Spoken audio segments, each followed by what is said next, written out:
What is up, guys? Welcome back to CageChat MMA. We're here for the UFC Vegas 21 recap. Of course, Leon Edwards versus Belal Muhammad took place on Saturday night. This recap is a little late, but I want to get it done before we get through into the week's action. Of course, we've got Cage Warriors, the trilogy happening tonight, tomorrow and Saturday, and obviously we've got UFC Vegas 22 as well. So we've got a full festival of fights coming up this weekend. But I thought let's have a quick look at the weekend action that we just seen. Now, of course, it wasn't a night that Leon Edwards wanted. Returned to the cage after 600 days. He looked absolutely phenomenal in that first round.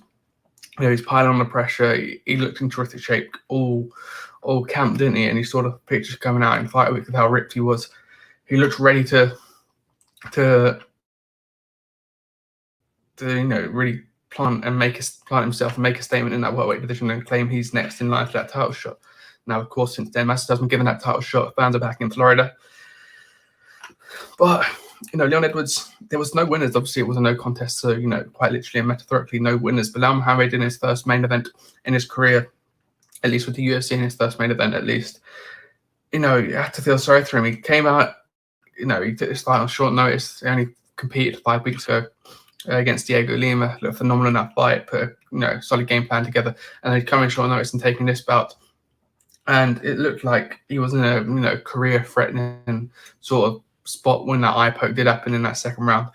Such a, you know, such a sad way for that card to end. Obviously, it opened the main card at least with a no contest, and it ended with a no contest on the back of, you know, UFC 259 having that DQ with the illegal knee. But poor Leon, man. Well, I say poor Leon. It would have been more heartbreaking if he was on the end of the no contest or the DQ lost himself with the eye poke, you know, aggravating him.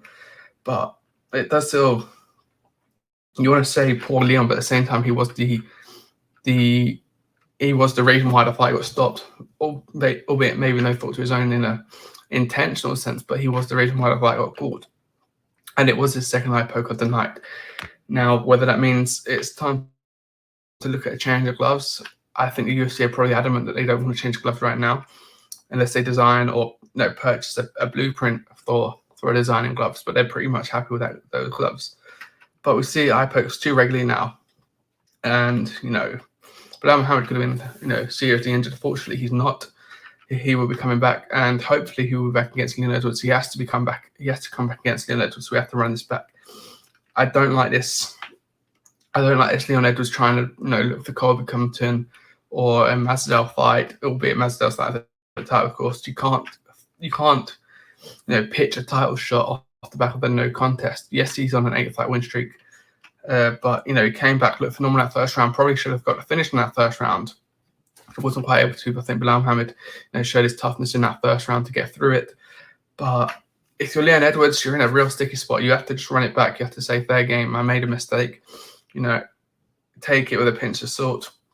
Unlike how Aljamain Sterling, you know, he got the belt via DQ. That was Petr Yan's mistake. And, you know, if Aljamain Sterling didn't want to give him that rematch, I think he'd get a lot of stick for it. But you could almost be like, you know, Belal Muhammad's more fit in another rematch than Petr Yan in my eyes. But, you know, having said that, Petr Yan has to get that rematch because of how that fight went. Same with Belal Muhammad. But if you said you can only give one rematch, I'd say give it to Belal Muhammad because of the nature of that fight and how it played out in the end. But both of them kept that 18-3 record, so we're going to have to, you know, see it happen later down the line. Maybe make it a 3-round fight on a pay-per-view card, maybe. Or you can go back and remain event. It reminds me of Yair Rodriguez versus Jeremy Stephens, that fight that we saw obviously in Mexico. There was a eye poke, I believe, or a low blow, you could say, that left Jeremy Stephens unable to continue. Crowd goes wild, starts throwing beers and, you know, things into the octagon. You've got Brendan Fitzgerald, you know, hiding under the cage as he broadcast him. But it did have that sort of feel to it. And I think we get a rematch. Stephen Thompson, unfortunately, going to sit on the sidelines. Although, to be fair, I'd put him up against Colby Compton. I think that'd be a good scrap for them both. Stephen Thompson on a bit of a, you know, rejuvenation of his career. He's somewhat become a gatekeeper. He's always in that top 5, top 6. And, you know, he's beaten a couple of contenders in Vicente Luque and Jeff Neal. This time he looks up. Obviously, Karen Woodley's not the champion anymore. So he has got, you know, almost a clear sight at least a title challenge with Kamaru Usman there. But, you know, give him Colby Covington. Let's see what happens with Masvidal and Usman. You'd be expecting Usman to win that fight. But again, Masvidal and Usman, you know, got 3-4 weeks to the camp. Maybe the long, because I'd imagine, you know, as soon as that call out was made at 258, both of them were in the gym almost praying to each other, knowing that it would get made. It's just a matter of when, not if. But for Leon Edwards, give him back to Belal Muhammad. Let's see what happens. He has to get that win because, again, Dana White promised him if you win this fight, you get a title shot. So I think the stakes are still the same. I think, you know, it'd be good to see them both on full camps. Well, I think obviously Leon was in a full camp for Khamzat Chimaev. Maybe we'll revisit the Khamzat Chimaev if he's fit and healthy, because I think that is the dream matchup for Dana. But yeah, Belal Muhammad would be done a disservice if he doesn't get to rerun this one back. But to have a look at the results, of course, a no contest, but 20 out of 40 strikes, 97 significant out of 39, 14 out of 32. For Muhammad, 8 out of 26 or significant, 0 out of 1 takedowns completed or attempted, should we say, for Leon Edwards, and none for Belal Muhammad. But it was a good scrap. It was looking like it was going to be a tasty fight. It was looking like it would be a win for Leon Edwards, but he was thinking, oh, maybe there could be a bit of an upset here if Belal Muhammad, you know, catches him at the right time, stays within it for a longer period of time. But it looked like it was going to be Leon Edwards' night, because he just looked phenomenal in that first round. And again, as I said earlier, he probably should have walked away with a TKO victory in the first round, but unfortunately not. And that moves on to Ryan Spann, who did get a TKO victory in round 1 against Misha Serkinov. Looked fantastic on the night. Obviously, us UK fans were at 4 a.m. after 4 a.m. when this fight took place, so you're getting a bit sleepy, a bit tired, and it just the right sort of fight to wake you up. Ryan Spann, he's been unlucky, he's been unfortunate in recent times. That fight against Johnny Walker, he could have very much won had Johnny Walker, you know, not been so tough, got back through, and then obviously finished Ryan Spann. But, you know, he could easily be on a 10 fight, 11 fight win streak, but unfortunately he's not. He's back in the win column doing it much needed against Misha Serkinov. He's going to be much higher up in the rankings now, and it was a very deserved performance. To have a look at the rankings now, he's moved up to 11th in the rankings. So maybe if you're in it with Johnny Walker, Nikita Krylov's up there, Volkanovski maybe. You got Ankalaev, of course, but I think Ankalaev's probably looking up rather than down now. To be honest, I'd like to see Ankalaev versus Ozdemir first. So maybe give Ryan Spann to Nikita Krylov, or Paul Craig, who's obviously thrown out with Jamal Hill. Now, that was actually, let's have a quick look at the statistics, of course. 5 out of 18 and then 16 out of 29 there for Ryan Spann. All of them significant strikes, of course. And obviously, he got that win within the first round. So, yeah, good scrap for him. Now, performance of the night deservedly went to Dan Ige. 50K is by name, 50K by nature. He put on a fantastic, well, I say a fantastic performance. It was only, 22 seconds of round number 1. He landed that right hand so cleanly, knocked out Gavin Tucker, and very much so put himself back in the win column. Deservedly so, obviously, coming off the back of that loss to Calvin Kattar. And it just, it shows us the brilliance of that featherweight division. Obviously styles make fights and matchups make certain fights on certain nights. They could be very different, but you see Calvin Kattar put that beating on Danny Ige back in the summer of last year. And obviously you see Matt Soleil do pretty much the same to Calvin Kattar. So it just shows the disparity of this division. You've got Volkanovski versus Ortega at the top, fighting for the title next week, or 2 weeks' time now. We've got Max Holloway probably, most definitely next month for a title shot, but if he wants to stay active, he might fight as a beat, maybe. It just shows Yair Rodriguez to Korean Zombie, Calvin Kattar. There is levels in this featherweight division at the moment, but again, Danny Ige put on a stunning performance. And to have a look at the statistics, of course, 1 strike was all it took out of 4, of course, 25% ratio there. And yeah, within 22 seconds of the first round, he got the win. A very stunning performance to Dan Ige, and again, deserved a fight of the night, or performance of the night. Obviously, there's 4 performances of the night bonuses. Albeit, I did think one fight did deserve fight of the night, and that was, of course, Manel Kape versus Nicolau. Matheus Nicolau, of course, the Brazilian. I thought Manel Kape did enough to get the win on the night. I thought, he really impressed me. He disappointed me against Alexander Pantoja. I thought he could have done a lot more. I thought he was showboating a little bit too much in his debut, maybe trying to get fans on side rather than actually go for the victory. But he stepped onto this one in short notice, and he really impressed me. And I thought he did enough.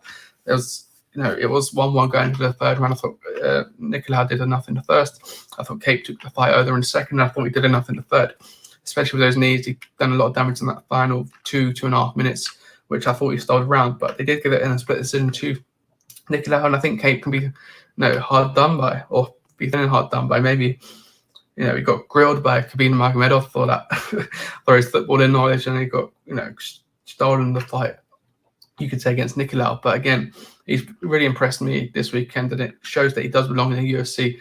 I thought he could have beaten Pantoja, and I think if he had a rematch from Pantoja, I think that fight maybe plays out a little bit differently, with all due respect to Pantoja. But he should have had his first win in the UFC this week, and then to have a look at the statistical 73 strikes out of 165, 76 out of 132 for Nicolau, 61 of them significant out of 150 for Cape, and then 55 out of 102 significant for Nicolau, and obviously he got 2 out of 9 takedowns. But yeah, the split decision is a rough one to take, but again, Cape would back himself well, former rising champion. But yes, there goes ref as my camera just resets itself. So yes, if you look at it isn't anything that's career damaging, you could say. 15-6. He's had a tough. Obviously Pantoja is a very tough competitor. We're struggling into that, aren't we? But yeah, I felt sorry for him on Saturday night. But for Nicolau, does put him on a 3-fight win streak, of course, which is fantastic. Which is, it's good to see, but he did get lucky this weekend, albeit he should have had a different opponent on the night. So maybe we have to give him a few more plaudits for adjusting his game plan so well and putting in a good performance nonetheless. Another good performance was obviously Daly Grant. Daly Grant getting that second round knockout or TKO against Jonathan Martinez, a fantastic competitor. Martinez, it was an overhand left, of course, looked phenomenal on the night, had a slow start to the first round, you could say, but pulled it away in the second and got the win. Obviously, affiliation with SBG Manchester. Obviously, I think he's primarily up at SBG South Shows. Obviously, being from the northeast, being from Newcastle, I think he is. He's certainly got that Geordie accent anyway. But for Daly Grant, a phenomenal win. Phenomenal win. Puts him on a 3-fight win streak. 2 finishes in a row and a split decision win for him. Obviously, Jonathan Martinez. He's beaten the likes of Thomas Almeida, Frankie Sayans. He lost to Andre Uber. So, for Daly Grant, this is a phenomenal win to have a judge record and pushes him close to that top 15, maybe even into that top 15. I've not seen the rankings. For bantamweight, of course, that is a stacked division already, but it puts him a lot closer. Thomas Almeida was not long ago in the rankings, so I'd expect him to be in that. Maybe he's probably in that top 25 now, if not a top 20, and deserves a bigger name. Maybe Sean O'Malley loses this weekend, maybe, or at 260. Sorry, I think he's fighting Thomas Almeida himself, isn't he? So maybe he gets the loser of Sean O'Malley Almeida, and we move on from there. But yeah, a good scrap nonetheless for him. He deserved it. He deserved a good win, and puts him on to 11-4. To have a quick look at the statistics, of course. We have not got the statistics. We haven't got the statistics to that one. I've not added them into StreamYard. But yes, a good scrap nonetheless. And it was a good night of fights, wasn't it? Obviously tainted by the 2 no contests, the one at the end, one at the start of the main card. Obviously, we suffered with Eric Anders, so Darren Stewart. Eric Anders landed a illegal knee. Now, there has been, I don't know if it's, factual, but there was an article going around that heard Dean saying that Darren Stewart almost baited Eric Anders into the knee. Now, obviously, Darren Stewart had a very slow start. Eric Anders was putting under pressure, but Eric Anders still made the mistake. You've been in there long enough. You're a veteran in this game now. You're 13-5 against 12-6. So Eric Anders, there isn't really too much excuse there, especially when he was doing so well in the fight, pulling away. Darren Stewart's showing that London grip and toughness that he has. to keep going, try and get to the bell, and then obviously would have been 10-9 down. But he could have very much won the first 2 rounds, or the next 2 rounds, should we say. But again, I'd say run it back. Obviously, there's maybe a little bit less demand to run it back as there is with Edwards and Muhammad, maybe because of their status and where they are in the rankings. There wasn't too much at play, but again, still a big fight nonetheless. And poor Darren Stewart, got that split decision loss against Kevin Holland. How the tables could have turned if one of those scorecards that weren't in his favour wasn't in his favour. And obviously got Kevin Holland against Derek Brunson this weekend. So that ties up nicely. Kevin Holland obviously went 5-0. Only the third fighter, I believe, to do so in the modern UFC era. But yes, Eric Anders, of course, he's off coming to back of that loss to Christoph Drunko. Thought he had 2 wins against Vinicius Moreira and Gerald Meerschaert. He's in a bit of a sticky situation, and a no contest is exactly not what he needed. And hopefully the dentist and your boy run it back. Maybe on the same card as probably Muhammad and Edwards, although maybe attempting to play a bit too much there. Angela Hill got a very good win against Ashley Yoder, which was very much deserved. She looked fantastic. Maybe in hindsight, probably the fight was a bit.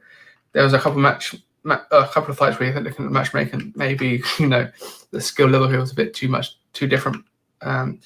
Maybe that's due to schedules, and we're in a spot now where it's almost like first come first serve basis. Although we're very much in a better place than we were 8 months ago with fighters.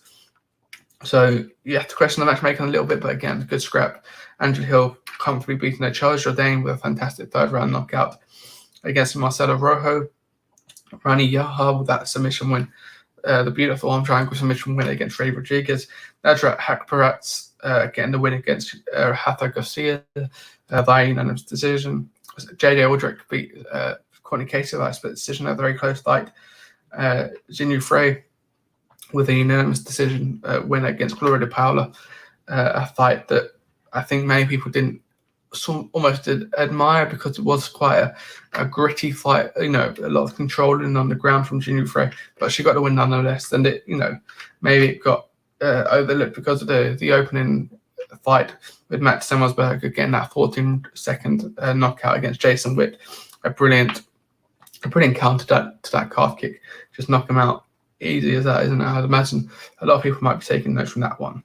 But again, this card certainly delivered. It's just unfortunate that it'd be reminded for the main event not fulfilling its fruition and not seeing what could potentially have been a fantastic fight. But yeah, winners on the night, or like the biggest winners: Ryan Spann, Danny Ige, David Grant, and probably maybe Angela Hill. I think she really cemented where she belongs. She's a top 15 competitor in the strawweight division, and certainly should be looking up. Obviously, she had those split decision losses to Waterson and Claudia Gadelha, but again, scorecards going the other direction.